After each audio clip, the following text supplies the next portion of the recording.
eu sou o Thiago Otuki, economista do Clube FI. Estamos em mais uma edição do Clube FI Entrevista. E antes de chamar o nosso convidado de hoje, eu gostaria de deixar aqui alguns recados. Então, se você está gostando das nossas entrevistas, lives e demais vídeos, não deixe de fazer sua inscrição aqui no nosso canal do YouTube. E se você gostar dessa entrevista, deixe seu like, faça seu comentário. Também acesse o nosso site, o clubefi.com.br. Lá você vai ter a oportunidade de conhecer uma infinidade de ferramentas, conteúdos, relatórios e carteiras recomendadas. E se você está começando agora nesse mercado, também acesse a nossa área educacional. Lá você vai encontrar o nosso tradicional curso online, que está agora na sua terceira edição.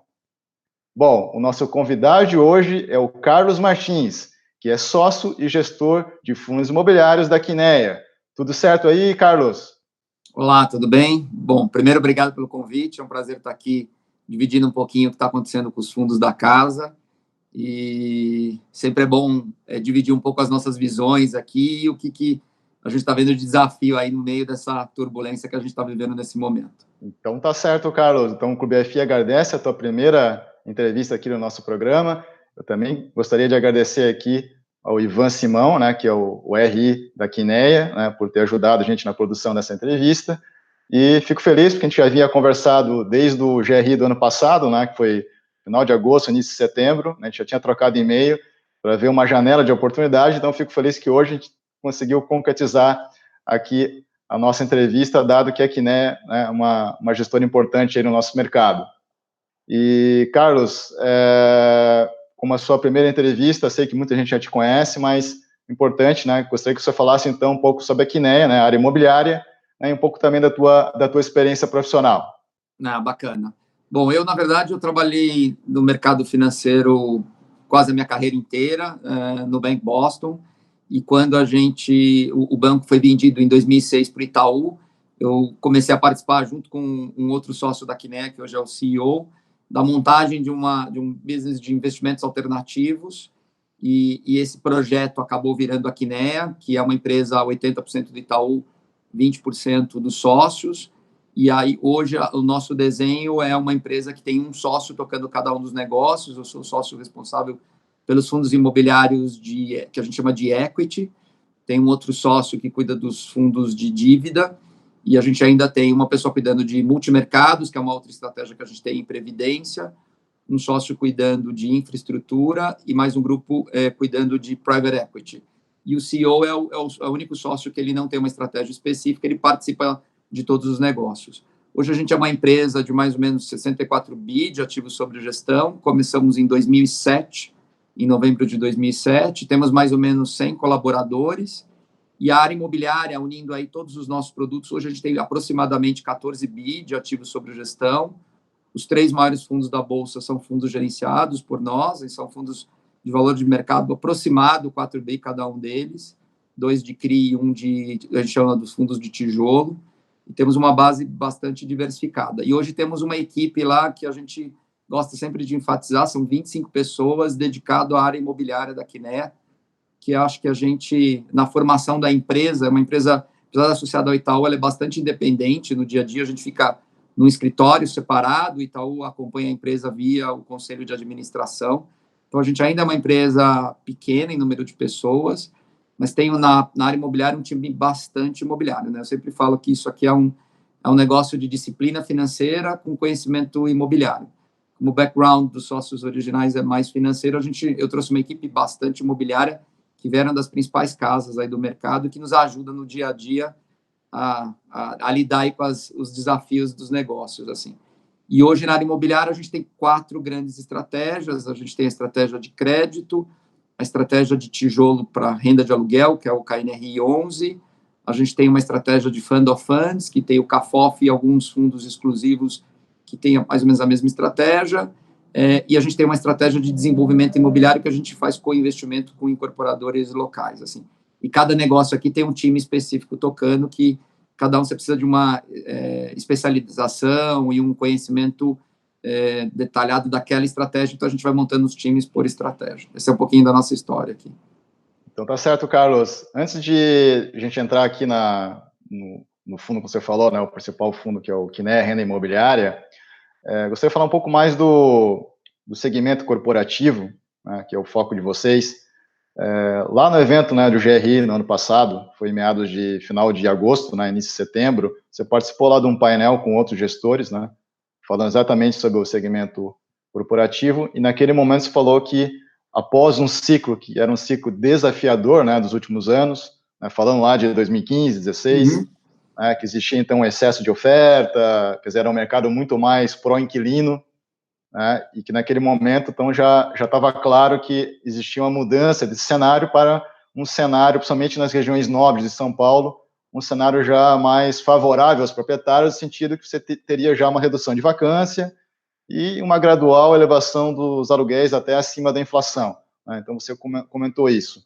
Então eu te pergunto, né, agora após a pandemia, né, quer dizer, quando a gente voltar de novo ao normal, espero que isso não demore muito, né, como é que fica esse cenário? Quer dizer, como é que fica essa tua leitura atualizada do que você havia comentado lá no final de agosto do ano passado? Bacana. Na verdade, a gente vê o setor imobiliário como um ciclo de recuperação, então, até aí o início de março, desde o último evento que eu comentei sobre o mercado, a vacância em São Paulo, que é a disponibilidade de área vaga, veio reduzindo bastante, principalmente nas áreas mais nobres, ali, então, região da Paulista, Faria Lima, Vila Olímpia, Pinheiros, você teve um ajuste bastante grande, e isso começou a gerar renovações de aluguéis acima da inflação, então era um mercado que começou a ficar muito mais interessante para os proprietários, e aqui era uma dinâmica muito de oferta e demanda, você não teve um crescimento robusto do PIB, mas o que você teve é uma parada muito grande na produção, e o zoneamento, especificamente aqui o que a gente está falando em São Paulo, você tem muitas limitações em produzir ativos novos, então a região da Faria Lima, que é uma região super demandada, teve um leilão até de Cepax em final do ano passado, que o preço foi bastante alto e que tinha uma disponibilidade bastante limitada. Então, se eu pudesse, eu construiria um novo prédio na Faria Lima, mas o que você não tem é o terreno ou o CEPAC para unir esse combinado aqui. Com a situação que a gente está vivendo agora, o que você tem nesse momento, teve uma paradeira assim, dos negócios. A maioria do pessoal dos escritórios, na verdade, está trabalhando de home office, então os escritórios estão nesse momento com uma ocupação baixa por causa disso, mas não com vacância. A minha expectativa, olhando de hoje para frente, é que a redução da vacância ela deve reduzir a velocidade, assim. Eu acho que nos próximos 6 meses, 3 a 6 meses aqui, é um processo de arrumação das empresas. Nesse momento, acho que tem uma discussão muito grande como é que é a volta para o escritório. Então, a gente está aqui em vários debates internos e também com players do mercado, entendendo como é que é a volta para o escritório quando começar a liberar essa questão da quarentena.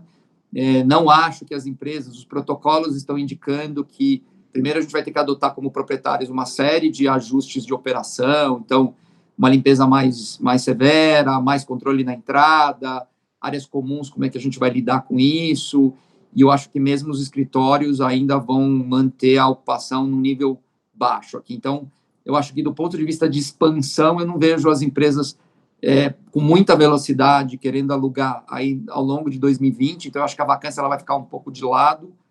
Por outro lado, exceto se a gente tiver uma crise de crédito de proporções assim que a gente não está no radar, que leve à quebradeira de empresas, também não acho que a gente vai ter um aumento da vacância. Eu acho que o que vai acontecer ao longo desse ano, pela crise, por toda a questão de caixa das empresas, acho também difícil você ter grandes aumentos acima da inflação. Acho que tudo vai ficar um pouco parado e de lado, então não acho que você tem absorção de vacância muito rápida, com algumas exceções. Você pode ter empresas que acabem mandando embora e aí tenham que reduzir talvez um pouco de área, e aí pode ter uma troca, mas eu também não acho que isso é relevante do ponto de vista de percentuais de vacância, então não acho que vai virar de novo um mercado do inquilino. Acho que a gente ainda tem uma situação bastante controlada. Logicamente, aqui sempre essa conversa é os melhores prédios, mais bem localizados, nesse momento, conseguem administrar melhor essa situação do que talvez você está com um prédio numa região um pouquinho mais afastada, um inquilino que talvez o crédito não seja tão robusto e que sofra muito nesse momento. Talvez ele tenha que devolver uma parte importante da sua área, e aí você tem uma dificuldade de novo, naqueles prédios em áreas de fronteira que a gente fala, um pouquinho mais de dificuldade de alugar. Então, aqui sempre qualidade em momentos de crise ela é importante, assim.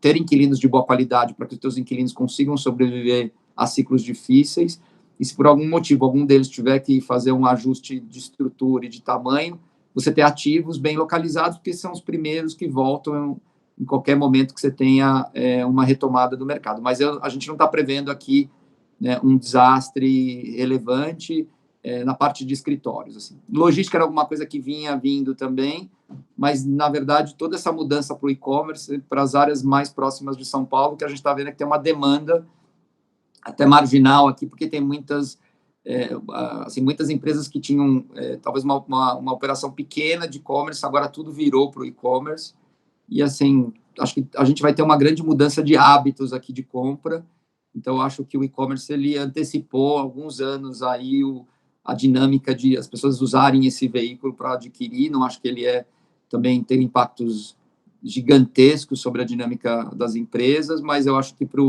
a parte, de novo, bem localizado, próximos em São Paulo, logística também deve se beneficiar de alguma maneira.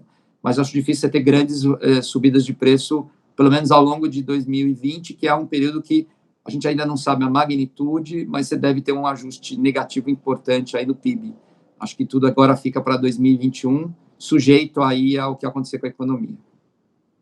Certo, Carlos. Então, a gente não teria esse cenário que você tinha colocado lá já no início do segundo semestre do ano passado, ele vai dar simplesmente uma parada e continuar em 2021. Quer dizer, nessas regiões mais nobres, então, a gente teria uma situação que não vai ter esse crescimento, aumento de aluguel, redução ainda maior da vacância, mas, ao mesmo tempo, também, principalmente os fundos, né, com qualidade aí dos locatários, teria ter uma inadimplência muito baixa, ou pouquíssima redução de aluguel, e uma manutenção das vacâncias que a gente tem hoje, né? E você também comentou um pouco sobre logística.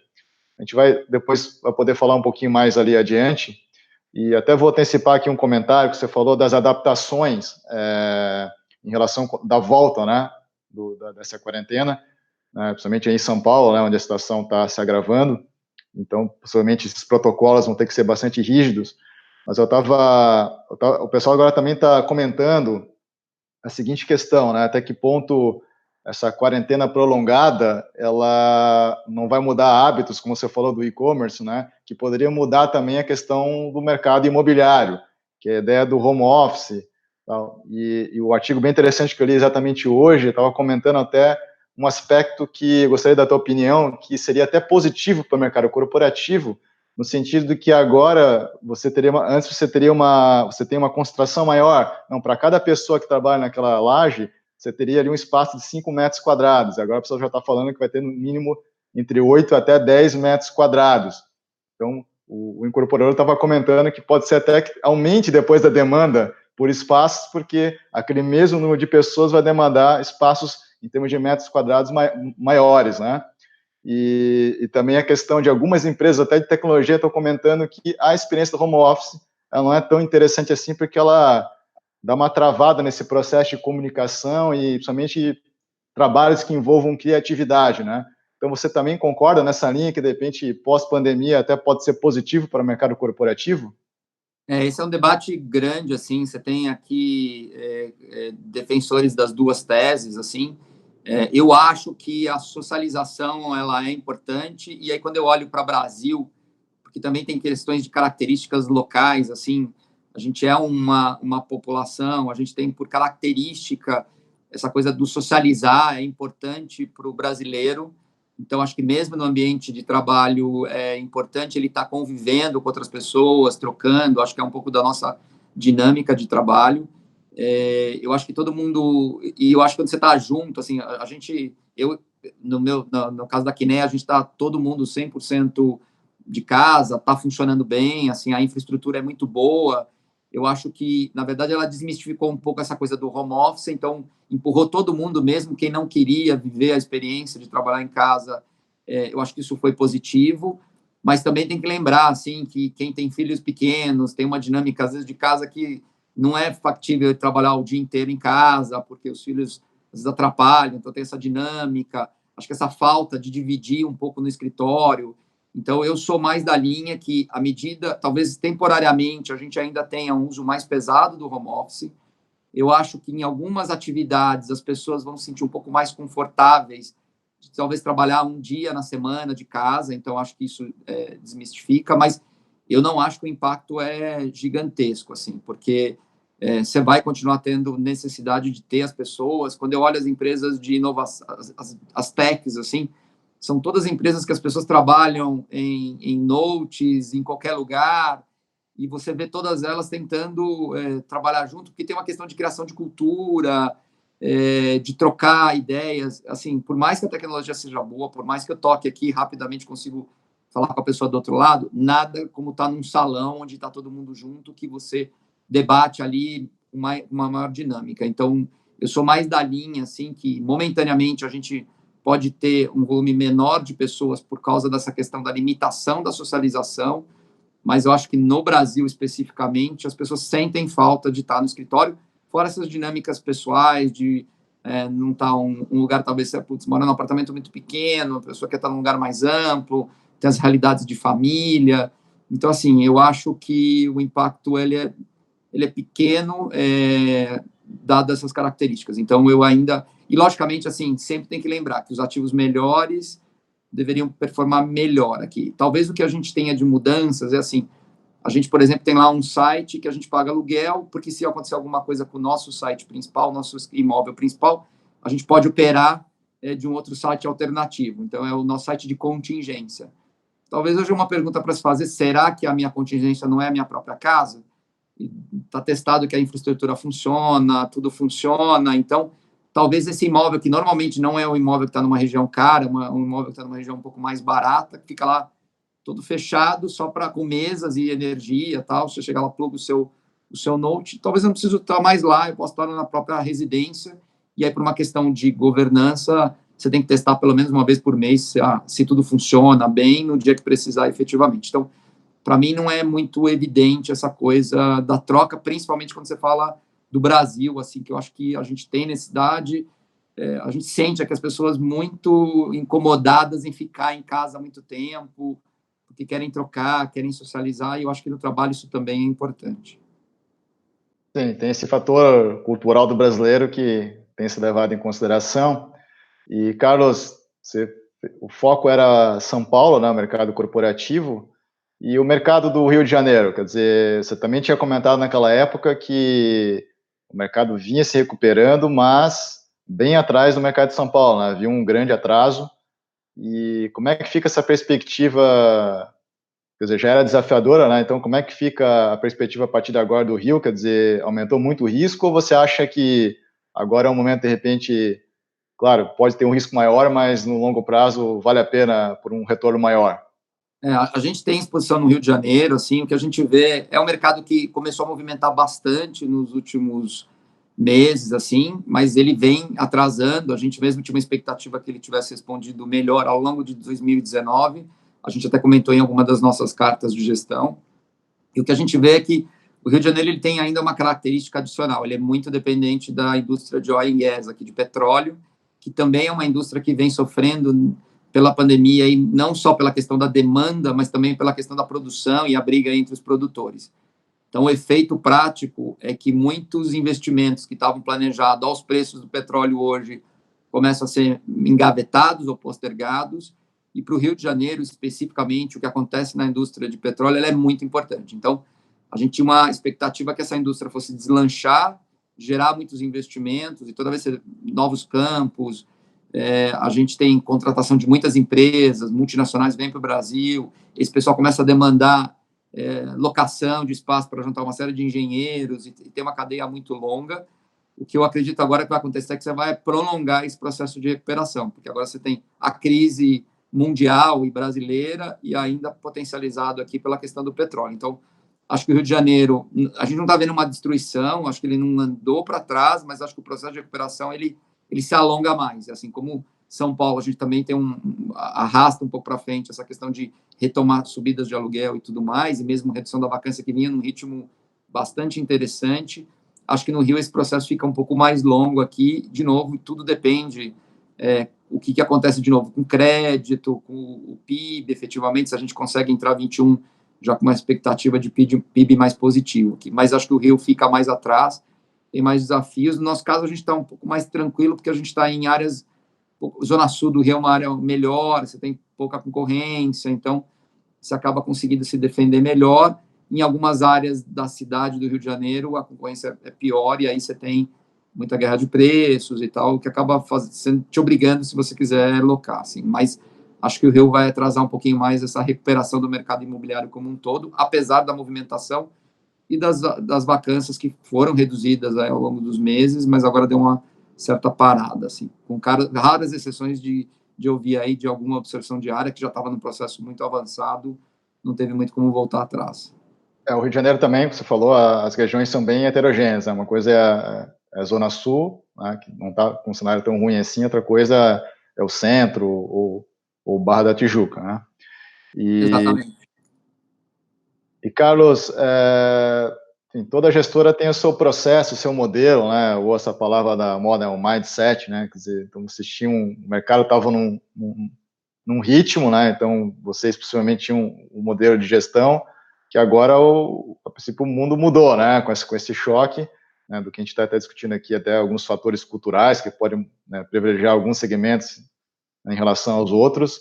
Então, a pergunta que eu estou fazendo para os gestores é o que mudou nessa mentalidade agora, durante essa quarentena e principalmente nos próximos meses, né, olhando lá já para 2021. Quer dizer, agora o foco houve um deslocamento, né, porque parou as ofertas, né, então a busca de aquisições, então agora realmente o foco de curto e médio prazo é gerenciar os riscos dos ativos que estão em carteira. Quer dizer, é maior importância, ou vocês já estão num processo mais acelerado aí de mudança de processo de gestão?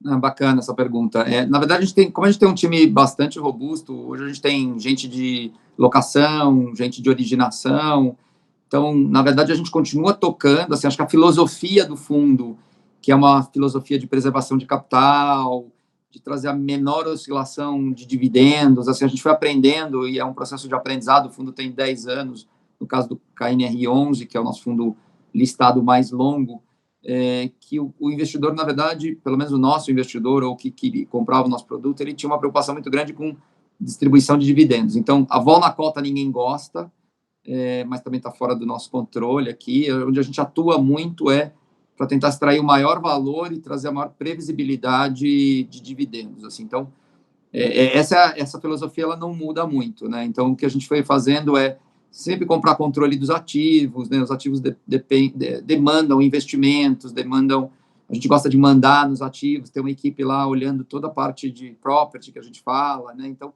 no fundo, os ativos estarem sempre atualizados. Logicamente, no momento de crise, né, a crise, assim, os desdobramentos da crise passam por um impacto muito grande de crédito, e o tamanho do impacto vai depender muito da eficiência, né, e da eficácia todas essas ações que estão sendo feitas, dos bancos, atrasando aí, ou na verdade empurrando um pouco os vencimentos dos próximos 60, 90 dias, para que você não tenha impacto no fluxo de caixa das empresas, da capacidade de irrigar dinheiro por todo o sistema, seja da empresa multinacional brasileira muito grande até a pequena empresa, que também pode ser um pouco o cliente dos fundos. Então, assim, a questão do crédito, ela passa a ser importante, e isso demanda da gente um monitoramento maior dos nossos inquilinos, parceiros. Então, hoje a gente tem uma equipe que está muito próximo dos nossos inquilinos para entender potenciais dificuldades, o nosso pessoal de controladoria muito perto para olhar toda a questão de pagamentos, pagamento de condomínio. Tem um trabalho muito grande do pessoal de property em tentar reduzir custos dos condomínios. Por mais que os prédios estejam vazios, você também não consegue zerar o condomínio, porque você tem que manter segurança, o prédio está disponível lá, você sempre tem alguém acessando o prédio, às vezes um volume menor, mas a gente fez um trabalho para tentar reduzir custos, para ajudar no final do dia o nosso inquilino.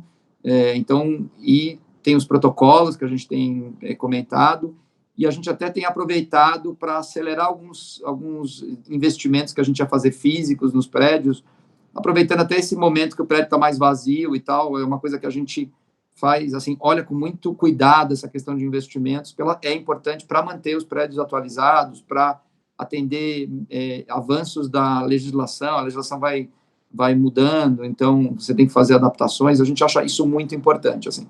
Então, o mantra é, você tem uma boa localização, então você não pode errar, você tem que sempre, a nossa filosofia é comprar nos lugares mais óbvios, onde o inquilino quer estar, e cuidar muito bem do prédio, assim. Então, hoje acho que tem uma questão de olhar essa coisa do protocolo, acho que tem um aprendizado para todo mundo, quais serão os protocolos aqui para essa volta aos escritórios, acelerar algum investimento que a gente esteja fazendo na parte física, então a gente está olhando isso, já estava mapeado, o caixa já estava reservado, e olhar muito para essa questão financeira dos nossos parceiros, assim. Então, a gente acha que, de novo, a crise é importante, tem empresas em determinados setores que sofreram muito, assim, então a gente tem uma vantagem de ter um fundo grande que é muito diversificado, a gente não tem nenhuma concentração específica de setor, então você pode ter algum fundo que, de novo, não é porque a empresa vai quebrar, mas ela temporariamente vai precisar ali, talvez, de 2, 3 pagamentos, empurrar um pouco isso para frente, pagar parcial, isso deve ter um efeito sobre distribuição de dividendos, aí falando da indústria de uma forma geral. No nosso caso, a gente continua muito tranquilo, porque a gente, além de olhar muito bem a questão do ativo e tal, a gente sempre teve uma preocupação muito de monitorar crédito aqui. E dentro da filosofia do fundo, a gente montou muitas transações com aqueles contratos build-to-suits, assim, com créditos muito robustos. Então, exceto se um cliente unilateralmente decidir não pagar porque ele não quer, todos os nossos clientes, hoje a gente olha, assim, o crédito está muito saudável, são empresas grandes, multinacionais, ou empresas brasileiras muito grandes, que estão com posições de caixa enormes, assim, então a gente, exceto por qualquer surpresa, a gente está bem tranquilo, mas eu acho que, olhando o mercado como um todo, a gente vai ter um pouquinho de surpresas aí, de novo, não é porque as empresas estão quebrando nada disso, mas algumas estão super preocupadas com a liquidez, e nem todas estão entrando com caixa tão robusto na crise, enquanto não tiver uma visão clara da retomada, todo mundo está muito preocupado aqui, isso deve impactar de alguma maneira, temporariamente, as distribuições da indústria aqui. E aí, não falando só de shopping, porque shopping é um caso bem específico e tem gente mais preparada até para falar dos shoppings, mas aí teve uma parada maior, no caso de escritórios, a gente vai ter, acho que em alguns casos, aí depende de qual é o teu tipo de ativo, qual é o inquilino que você tem, mas eu acredito que os próximos, tanto nessa divulgação de resultados que a gente deve ter agora no final de abril, já deve ter alguma novidade da indústria. Acho que o mês que vem, talvez um pouquinho mais, até porque você tem mais tempo de crise aí afetando o caixa das empresas. Certo, Carlos. Então, eu vou fazer a próxima pergunta, já emendando o que você está comentando aí. Então, queria que você fizesse aí um resumo do que é o principal fundo, né, o tijolo, que é o que, né, renda imobiliária, né, que é o código é o KNR11, enfim, para entender um pouco dos ativos e comentar, né, também como é que está, em parte você já falou, né, mas como é que então está esse diálogo, essa negociação com os inquilinos, né? Então, acho que dentro desse processo de gestão, agora o trabalho até aumentou, porque você vai ter que estudar praticamente caso a caso, não é? Exatamente. Assim, bom, o KNRI 11 é um fundo que a gente chama de um fundo híbrido, focado em escritórios e logística. O fundo começou em dezembro, a gente listou o fundo em dezembro de 2010, então é um fundo que vai estar próximo de fazer 10 anos, então é interessante porque ele tem um ciclo muito longo de você ir vendo como é que ele passou nas diversas crises, assim, então acho que isso é interessante do ponto de vista dos investidores para acompanhar. Ele é um fundo hoje que tem 19 ativos, a gente basicamente compra ativos localizados nos mercados que a gente acha que são os mais robustos do ponto de vista de volume de locação, então São Paulo, onde 60% do nosso portfólio está localizado, depois Rio de Janeiro, com aproximadamente 20%, e Minas Gerais com mais 20%, aí dando 100%. A gente tem 10 escritórios, 9 centros logísticos, mais de 80 contratos de locação, nenhuma concentração específica em setores, quase metade da nossa receita, 45%, vem daqueles contratos que a gente chama de BTS, ou contratos atípicos, e essa foi um pouco e aí é um pouco da filosofia bancária, assim, de olhar sempre risco. A gente entendia lá atrás que o mercado imobiliário ele é cíclico, e a gente olhava e falava, bom, e o nosso investidor quer previsibilidade de renda, como é que eu gero o hedge, a proteção para esse dividendo? E a gente chegou à conclusão que a maneira de fazê-lo era ter um pouco mais de contratos atípicos, que são contratos em que o inquilino não pode devolver o imóvel independente do que estiver acontecendo no mercado, e se ele o fizer, ele tem que pagar todo o saldo remanescente do contrato de locação, tem uma lei específica bastante robusta. Então, a gente decidiu ter, principalmente o nosso investimento em logísticos, tem muitos contratos atípicos, e 2, a gente fez um trabalho muito grande de escolher os atípicos com bons créditos, porque a empresa também tem que aguentar o momento de crise que vier. Então, hoje, as maiores concentrações do fundo estão nos contratos atípicos, são todas empresas muito robustas, assim como eu comentei, então, do ponto de vista de crédito, a gente está bastante confortável, assim, de novo, nós estamos falando aqui de uma crise ou de uma quarentena que deve se estender, sei lá, por 60 dias, não mais do que isso, talvez até menos, e aí começa a ter a volta do faturamento, de alguma atividade, não acho que a retomada é rápida, mas isso começa a destravar um pouco a cadeia. Quando a gente olha a carteira inteira do fundo, assim, a gente não adianta aqui resultados, mas, assim, no mês de abril, a gente está bem contente com o que a gente conseguiu atingir aqui do ponto de vista de recebimentos, e mais uns 2 dias a gente vai publicar exatamente os detalhes, assim, então, essa questão da qualidade da carteira de crédito, ela é bastante importante. O fundo não está imune a tudo que está acontecendo, então acho que a gente pode ter alguma coisa ao longo do tempo. As empresas menores ou empresas de setores muito específicos vão precisar de ajudar aí a passar esse momento, mas na nossa visão, esse pessoal é um pessoal de percentual muito pequeno no faturamento do fundo como um todo.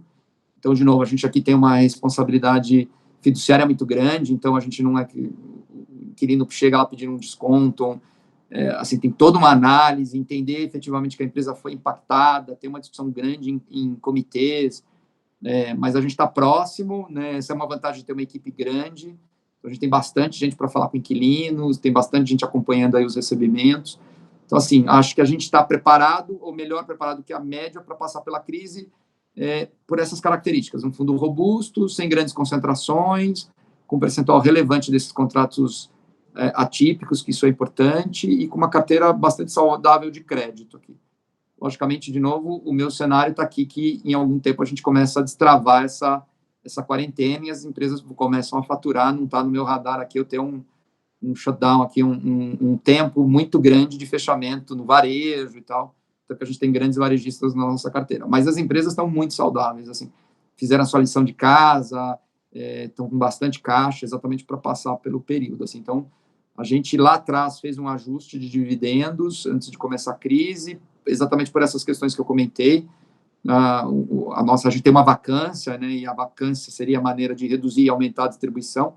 A gente acha que alonga mais um pouco esse período aí de redução dessa vacância. A gente tem uma questão de uma obra em Cabreúva que, do ponto de vista de desembolso, ela está um pouco mais lenta, então a gente fez um ajuste de dividendos, não estamos prevendo nada, assim, nesse momento aqui, exceto, de novo, se tiver uma surpresa, não por crédito, mas por uma decisão unilateral. Então, a gente está bem confortável aí com os próximos meses do fundo, mas cada mês é um mês aqui, assim, de novo, é uma crise muito importante, assim, acho que não quero minimizar os efeitos da crise, mas acho que a gente está com os parceiros certos, os inquilinos certos aí para passar por esse momento, e se tiver alguma coisa, não deveria ser tão relevante na nossa cabeça aqui.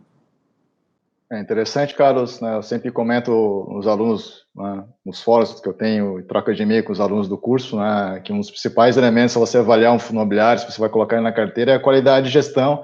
Acho que agora é um grande teste para se ver a qualidade de gestão, né? Quer dizer, todo esse processo que você falou, né, de primeiro o que já conseguiram fazer essa gestão de risco anteriormente, né, que estavam preparados para uma situação mais adversa, muito adverso, como a gente está vivenciando agora, e todo esse processo de gerenciar muito bem isso com os locatários, né, para preservar bastante aí o fluxo de dividendos do fundo na medida do possível, e depois, se tiver realmente aumento de vacância, a velocidade com que vai se conseguir aí alocar novamente esses espaços, né? Então, realmente vai ser um grande teste para todos os gestores do mercado. E lendo aqui o último relatório, Carlos, do KNRI, né, vocês têm 45% são centros logísticos com contratos atípicos, né? Então, isso realmente torna eles mais resilientes nesse novo cenário.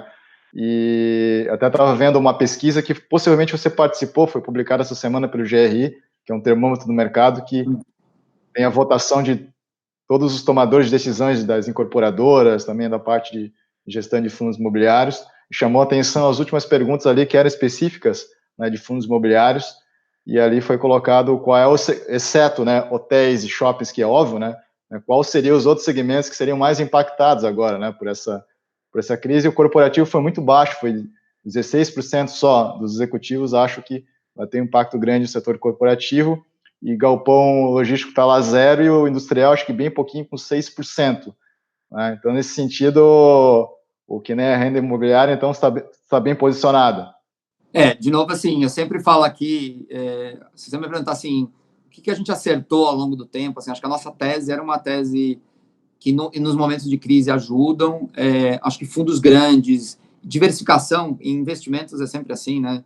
Você ter diversificação, ela é bem-vinda, porque às vezes você tem um bom fundo, mas talvez ele tenha dois imóveis, e por um momento de montagem da carteira ali, ele teve um inquilino grande que é relevante para o fundo e está num setor desses que foi extremamente impactado. Não tem, assim, aí não tem gestão aqui que ajude, vai viver uma dificuldade momentânea aqui, que vai ter que ajudar o inquilino a passar por esse momento. Assim, acho que a nossa vantagem é ter conseguido chegar num fundo grande, bem diversificado, e o que eu me orgulho muito, assim, a gente fala só que o gestor, mas na verdade tem lá na área de equity 20 pessoas que estão trabalhando ali o tempo inteiro para que a gente alcance esses objetivos, que é entregar renda para o investidor da melhor maneira possível, sem explodir os nossos inquilinos do outro lado, assim, né? Essa é uma relação muito longa aqui, e eu acho que a gente tem essa coisa de estar próximo, né? Pode ter algum inquilino que fique chateado com a gente, porque às vezes a gente é meio duro na negociação, mas eu falo para todo mundo aqui, não é dinheiro nosso, não é dinheiro do nosso sócio, é dinheiro de cliente que está contando com esse rendimento para complemento de renda, que eu acho que as empresas que estão olhando para isso, elas precisam entender que tudo é um vaso comunicante aqui, você deixar de pagar o aluguel, né, tem muita gente que investiu aqui, e esse momento está sendo um momento crítico para receber essa renda e ajudar a pagar as contas aqui, e é um mercado quase, sei lá, 75% de pessoas físicas que trocaram aquele apartamento alugado a casa para ter o rendimento do aluguel de uma forma pulverizada. Então, a decisão das empresas que podem pagar ao não pagar tem um efeito, porque é um vaso comunicante. Eu recebo menos aluguel, eu reduzo a distribuição. Então, acho que é uma coisa que a gente tem falado muito com os nossos inquilinos, assim, que é importante. A gente tem, sei lá, 180 mil cotistas, as participações são pequenas aqui, né? Então, um percentual grande dos nossos investidores tem participação pequena de cotas e tal, um fundo realmente bastante pulverizado, e isso é uma característica da indústria, assim. Então, esse é um momento importante, mas tem essa coisa de ter gente ajuda também, assim, tem muita gente lá para olhar tudo, porque se você tiver uma equipe muito enxuta, esse é um momento de, assim, é um momento importante ainda, você tem questões de cotista, tem questões dos prédios, tem questões dos inquilinos, olhar as garantias, questões jurídicas, né? Então, se você tiver um time bem plural e bem experimentado, então, o nosso pessoal veio todas as empresas do mercado, assim, é do dia a dia deles ter essa movimentação e ter o conhecimento para ajudar a gente a tomar as melhores decisões. Assim. Então, tem uma equipe muito robusta lá, bem experimentada, que ajuda a gente a ir caminhando ao longo da turbulência, que eu acho que ela não terminou, acho que a gente ainda tem períodos aí turbulentes pela frente. Sim, Carlos, até gostaria de fazer aqui um parênteses, né? Quando eu fiz a pergunta, claro, não dá para você comparar, né, a qualidade de gestão nesse sentido que a gente está falando aqui, sei lá, no ano que vem, né, falando dos resultados que foi 2020, e comparar um fundo de shoppings com um fundo de galpão logístico, não faz sentido, né? Os shoppings foram afetados, enfim, de uma forma que não existe previsão, né? Enfim, bater o setor não tem muito o que falar, né? Também o setor de hotéis, né? Seria mais a comparação entre os segmentos mesmo. E, Carlos, falando um pouco agora do fundo de fundos, né? Tem o CAFOF 11, né? Tem oportunidades, mas também tem desafios, né? Porque o mercado está bastante volátil. Quer dizer, quem tinha caixa também, né, pode gerar oportunidades nesse mercado entre março e abril. Então, qual que é o desafio, qual que é a estratégia aí do CAFOF? Agora é tentar buscar ganho de capital ou ter um equilíbrio maior entre ganho de capital e tentar manter maior a distribuição de renda para o cotista? A gente é um fundo pulverizado, assim, então a gente, por exemplo, gosta muito de shopping, então no nosso caso a gente tem uma exposição importante ao setor, mas a gente continua gostando. O que a gente fez muito aí ao longo do mês de abril, assim, que você já tinha um pouquinho mais de entendimento do que a gente achava que vão ser os fundos que devem, por causa dessa situação que a gente está vivendo. Então, tem fundos, assim, tinham bons ativos, mas talvez está muito concentrado no inquilino que vai sofrer o inquilino. Fundos de shopping, por determinadas características, podem sofrer um pouquinho mais. Então, a gente fez um trabalho, um pente fino de olhar todos os ativos que a gente gostava, porque muita coisa caiu, e algumas coisas caíram demais. Assim, acho que teve uma coisa de você perder ali temporariamente, ou ter uma redução do dividendo, isso afetou muito os preços. E o que a gente fala aqui não é que a tua distribuição caiu 20%, o teu imóvel vale 20% menos. É a mesma coisa que você está precificando a zero uma área vaga, o que não é justo aqui e não deveria ocorrer. Então, na nossa cabeça, assim, algumas coisas caíram mais do que outras, porque às vezes são fundos um pouco menores, os investidores adoram o fundo e não vendem. Então, o que a gente tem começado a fazer aqui é um processo de reorganizar. Então, fundos na mesma grupo de ativos que a gente gosta, talvez um que já andou bastante ou caiu muito pouco, talvez trocar esse fundo por um outro que a gente também gosta, acha que é um bom ativo, e aí você pode realizar alguns ganhos e esperar o outro ali que a gente acha que talvez ainda vai dar uma notícia ruim e aí provavelmente tem um efeito de preço na bolsa e aí fazer uma posição nesse fundo. Então, a gente hoje está olhando, mas logicamente aqui não é um negócio para fazer rápido. A gente acha que as próximas semanas, em geral, vão ter bastante volatilidade aqui. Eu, pessoalmente, acho que os fundos ainda vão dar notícias ruins, assim. Acho que talvez em shopping já está mais precificado, assim, as pessoas já viram, assim, né, os fundos zeraram, talvez tenha alguns fundos que conseguiram distribuir, mas se a volta for um pouco mais demorada aqui, talvez alguns fundos vão ter que ainda reduzir um pouco mais as distribuições, porque efetivamente estão concentrados na classe de ativo que foi muito afetada, mas eu acho que escritório, assim, você vai ainda ter momentaneamente, por isso tudo que a gente conversou hoje, já uma concentração no inquilino que está um setor específico, ou um ativo que está numa região um pouco mais, e ele é importante para o fundo, uma região mais periférica, com crédito talvez não tão bacana, esses fundos deem notícias ruins, e isso vai gerando oportunidades. Então, na nossa cabeça hoje, a gente escolheu lá os ativos que a gente acha que são os mais bacanas, assim, mas, de novo, isso é muito dinâmico, e a gente está num processo de a liquidez, de fazer algumas trocas dentro do portfólio, e também fundos que a gente gosta, mas dado o momento a gente acha que eles vão sofrer mais ainda do que outros. Então a gente pode também sair de um papel que a gente gostava, mas dado as novas informações que eu tenho, migrar para um outro fundo que eu acho que vai performar melhor, dado que a gente está vivendo ou viverá aí nos próximos meses. Então esse é um trabalho super dinâmico, assim. Acho que a nossa vantagem competitiva em FOF é que a gente tem um volume de participação no mercado imobiliário, tanto seja na compra e venda de imóveis, locação, desenvolvimento, tem uma equipe muito plural, olhar todo esse fluxo de informações, entender quem está sofrendo mais, isso ser usado para a nossa tomada de decisão em quem escolher aí para passar pelos próximos 6, 12 ou até 3 anos aí, que a gente acha que investimento em fundo imobiliário é sempre um horizonte mais longo. Então, eu acho que já tem oportunidades na Bolsa, mas eu não acho que tem que sair comprando tudo, assim. Você pode ser afetado aí de duas maneiras, ou por notícias ruins do macro, então coisas que, mau humor. Então, sexta-feira passada teve um evento de mercado, tem um mau humor.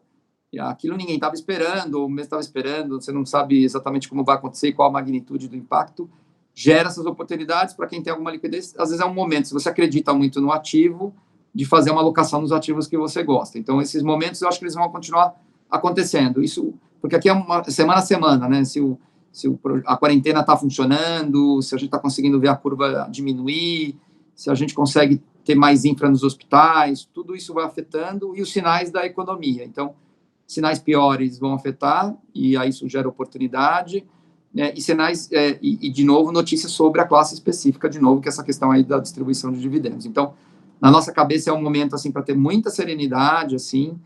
Não, a gente tem pouca liquidez no fundo, a gente vai fazer algumas trocas e vai usar um pouco da liquidez que tem para olhar algumas oportunidades, assim. Então, de novo, eu diria assim, serenidade, acho que as pessoas precisam, nas posições que tem, olhar com bastante calma, e olhar porque no final do dia, o fundo imobiliário que vale é o que está dentro do portfólio, assim. Então, olhar se aquele fundo que você escolheu na sua carteira, com tudo que você está vendo de informação nesse momento, naquela classe é o ativo que vai performar melhor. Talvez você tenha que sair de um e comprar um outro, que às vezes é o mesmo subgrupo ali, mas ele está numa cidade mais parruda e caiu muito mais do que o outro. Então, é um pouco esse processo de escolhas aqui, e está sendo bastante intenso as nossas conversas com o grupo que toca lá o nosso Fund of Funds. Interessante, Carlos. Voltando agora um pouquinho para o mercado aí corporativo e logístico, né? Também uma pergunta que talvez nas últimas entrevistas que você fez agora recentemente não foi abordado, que eu acho interessante. Sempre falou aquela tese de até quando que os fundos vão começar a buscar ativos o corporativo ou até mesmo logístico fora de São Paulo, Rio, né? De repente em outras capitais, ou mesmo a estratégia de incorporação, né? Quer dizer, estou dificuldade de comprar por um bom preço do imóvel já performado, então de repente eu vou partir para a incorporação. Quer dizer, o que muda agora? Você acha que esse choque ele pode atrasar ou acelerar esse processo, principalmente de fundos como o de vocês, que são grandes, que de repente poderiam buscar ativos fora aí de São Paulo ou até adotar essa estratégia de um percentual maior da carteira com incorporação?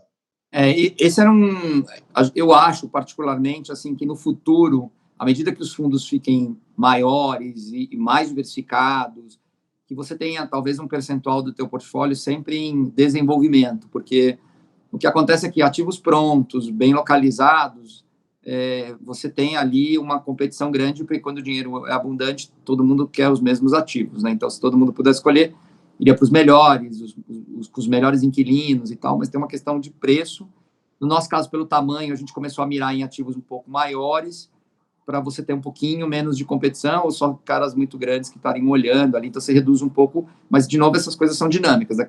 Os fundos todos estão crescendo muito, né? Antes a gente tinha poucos fundos de 1 bilhão, hoje tem vários fundos aí no mercado acima de 1 bilhão de reais, então todos eles são concorrentes aí a assinarem cheques de 400, 500, a gente viu aí uma transação com um ativo, com um fundo aí, que é o Tower Bridge, né, quase 1 bilhão de reais, é um volume bastante considerável para o tamanho da indústria, assim. Então, na minha visão, assim, a gente especificamente, eu não acredito da gente sair desses mercados onde a gente está já.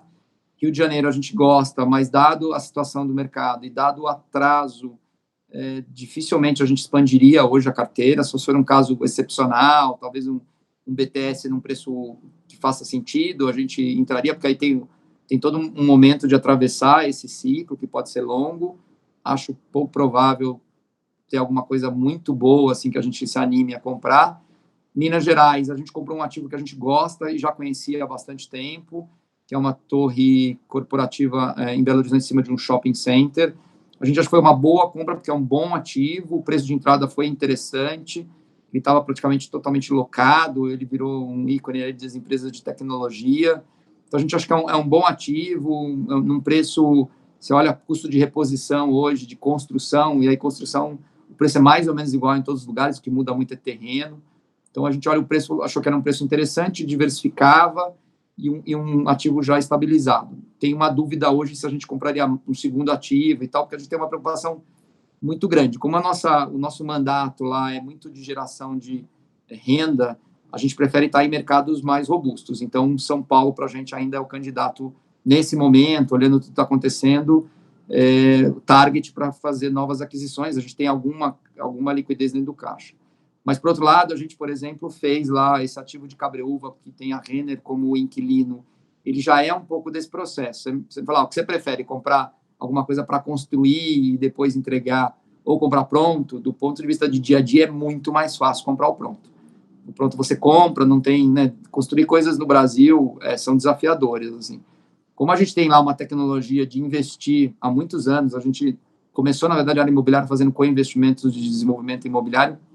A gente tem uma equipe, a gente tem processos, tem fornecedores, então a gente conseguiu comprar um ativo, e acho que esse é um pouco, ele ainda é uma fase número 1, ele seria talvez o mais seguro de tudo, porque na hora que eu entrei no projeto, o projeto já estava aprovado, eu já tinha um inquilino para tomar o empreendimento 100%, eu já tinha uma obra contratada, então tudo foi assinado ao mesmo tempo, então eu tenho um risco aqui da evolução da obra e tudo mais, mas com uma série de mitigadores, e a gente se cercou aqui de fornecedores, tanto do desenvolvedor, que é o nosso parceiro, da construtora, a gente muito experimentada, e um cliente no final do dia também muito robusto, assim, então seria talvez, acho que a primeira fase disso, mas acho que no futuro, à medida que os fundos vão crescendo, acho que uma parcela, e a gente vê isso no mercado lá fora, você tem ali o capital alocado em desenvolvimento. Qual é o desafio do desenvolvimento para os fundos imobiliários? É que enquanto você não aloca no ativo, o teu caixa fica ali rendendo o CDI, que é, por exemplo, o que está acontecendo no nosso fundo. A gente tem hoje um caixa bem grande lá que está comprometido com a obra de Cabreúva, né? Assim, quando terminar, todo o dinheiro que a gente separou para esse ativo vai estar investido num yield bem interessante com crédito bom, um ativo bastante moderno, que o inquilino vai fazer um investimento enorme em automação e equipamentos, só que até lá o dividendo do fundo sofre. Então, essa que é essa é a dificuldade que os fundos listados têm, essa coisa entre, porque toda vez que você vai para desenvolvimento, você acaba alocando capital, pelo menos enquanto você não aloca no ativo, ele está ali rendendo um juro muito baixo. Assim. Eu acho que à medida que os fundos foram ficando cada vez maiores, a vacância estrutural dos fundos reduz um pouco, eu acho que é um caminho. Acho que, olhando para o momento agora, a gente não sabe, eu acredito que eu não estou vendo, de novo, a indústria ainda é pouco alavancada, tal. A gente já ouve lá nos mercados internacionais se falando em comprar coisas a preços muito baratos, estruturas muito alavancadas que, quando vem a crise, o equity zera, aí você vai comprar dos bancos ou dos credores ativos bons muito, a preços baratos.